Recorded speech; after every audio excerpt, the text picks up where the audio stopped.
everyone. I'm Susan Sutton. Thank you for joining me for this ASI Insider. Today I'm speaking with Joe Tocci of IPG. He's the new president of the Pressure Sensitive Tape Council. Joe, hi. Hi, Susan. Thanks again for making time for me. It's great to see you. Well, it's great to see you too. A long time no see. I know that PSTC held your fall member meeting here a couple of months ago in October. How was that meeting different from meetings of the past? Well, it was very different, right? Just like everyone else, we moved away from a face-to-face meeting, and for the first time ever, we went to a virtual meeting. So that was a big change for us. We cut the time frame a little bit shorter, so we spread it over 2 days and stuck to a couple hours in the afternoon, so as to not take up people's time, but to really, I think we really held their attention with some good topics. We did a little bit less of the committee updates, which is always kind of disappointing, because the thing that makes PSTC great is we have some of the most dedicated committees. These are people who have full-time jobs with their member companies, and they still make time for PSTC, and they do such extraordinary work. So we always want to make sure that we're focusing and spotlighting the work they do. But we gave the committee updates, and then we really just moved to keynote speakers. The other change that we made that ended up being, I thought, really positive and kind of exciting for us is we've always had, our fall member meeting has always been the smaller gathering, right? We usually have 50 or 60 people, and it tends to be the executive levels of a lot of our members. And it's an individual registration. So what we tried this year, because we thought we had some really relevant and really good keynote speakers, we moved away from the individual registration and went to an overall company registration. And as long as the company registered, you would just send a list of the people who within the company wanted to attend, and they were welcome to join. And it really made a difference for us. We had several hundred people that took part in the member meeting over the course of the 2 days. I think the total count was about 250. So I think we really hit some people who traditionally don't interact with PSTC, and I think we really gave them the opportunity to see the value that we bring. And I think that really will pay dividends for us long term. I think we just continue to drive interest within PSTC and the topics that we're pushing. Well, great. I'm glad you found a strategy that worked out for you. You mentioned keynotes and topics a little bit. Can you share some of the highlights? Yeah, there were three great ones. I think they were not just great presenters, but they really hit on some very relevant topics.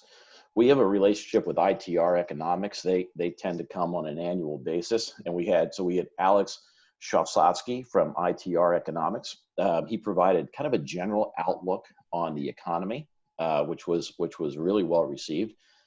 He also talked about the importance of strategic planning and forecasting, and a tool that they have called Alliance that is offered exclusively to PSTC members that really helps them improve their strategic planning and their forecasting within their business. So he's always interesting.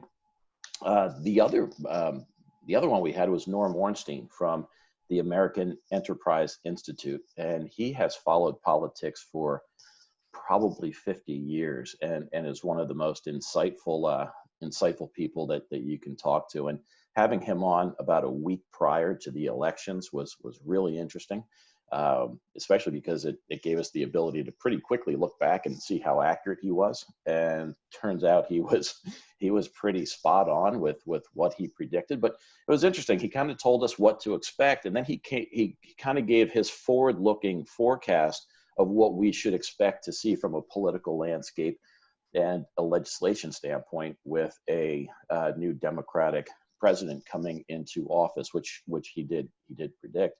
And then lastly, we had Cam Marston from Generational Insights, and he spoke a lot about advice on getting back to the office, and then also how you bridge generational gaps post-pandemic, and really just talked about how different generations in the workplace are viewing working from home, are viewing returning after a pandemic, and really just gave us, I think, some really helpful advice on how to bridge those gaps. And he's the one speaker where I think we really saw some of those add-ons. Like, I don't think we've had a whole lot of human resource managers attend previous meetings, but we certainly saw an uptick with his presentation, and there were a couple of HR professionals there. So I think it was really relevant.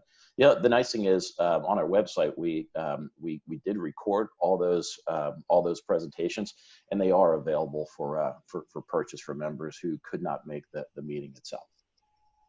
Great. So I understand PSTC is undertaking a member survey. Can you share some details about that? When is it kicking off, and how are you conducting it? Yeah, so we're gonna kick it off in January, and we want to make sure we get to some meaty topics. So it's not going to be Survey Monkey or anything like that. It will actually be it'll be person-to-person interviews that we'll conduct over the phone. We've asked each company delegate to give us 3 candidates from within their companies, and we really want those 3 candidates to come from different areas of their organization so that we get as broad a perspective as we can get. The goal is to really twofold. It's to identify the things that we're doing really well as a trade association, but more importantly, we want to identify any gaps that our members see. We exist really simply to provide value to our members.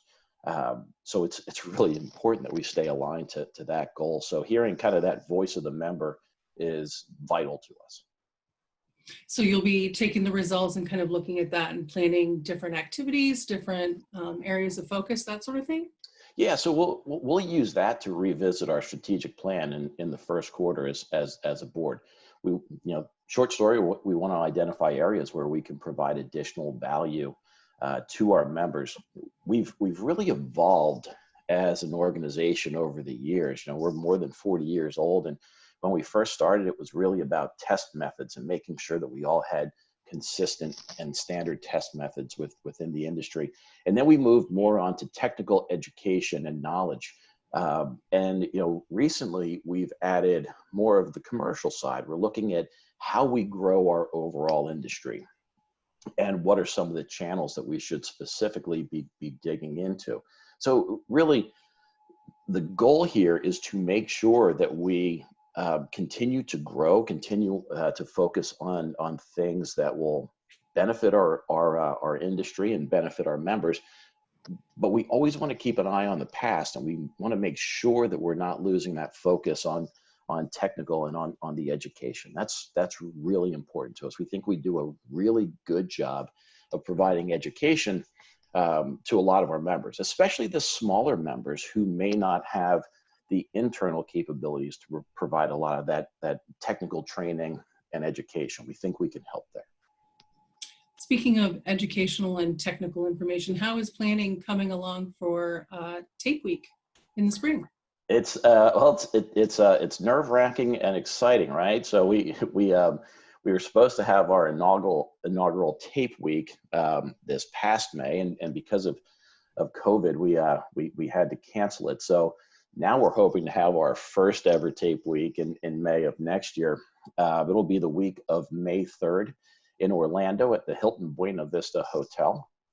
So we are continuing to be hopeful and optimistic that we'll have a vaccine and we'll start to see a little bit of a return to normalcy. Our spring show is our biggest show, and people go for a variety of reasons, right? They go for the technical papers and the education. They go for the commercial side, where we talk about how to better build markets like building and construction and automotive. But it's also really important to our members that they have the opportunity to do that networking with other member companies, with our affiliated supplier members as well.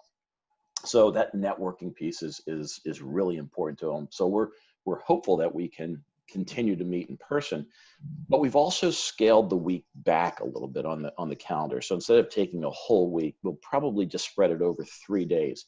And we're doing that for a couple of reasons. Number one, we want to make sure that if we're not far enough along with the vaccine, that people aren't comfortable meeting face to face, that we can still take it and move it to a virtual platform without clogging up people's calendars for a full week. So we think by narrowing that down to call it 2.5 days, that we can probably hit some really relevant, really meaty topics without forcing people to spend an entire week behind their laptops. That makes sense. Well, thanks again, Joe. I really appreciate you taking the time to talk to us today. Thank you, Susan. It's always great to talk to you. Thanks. To learn more, if you're interested about the PSTC's activities and events, be sure to go to pstc.org.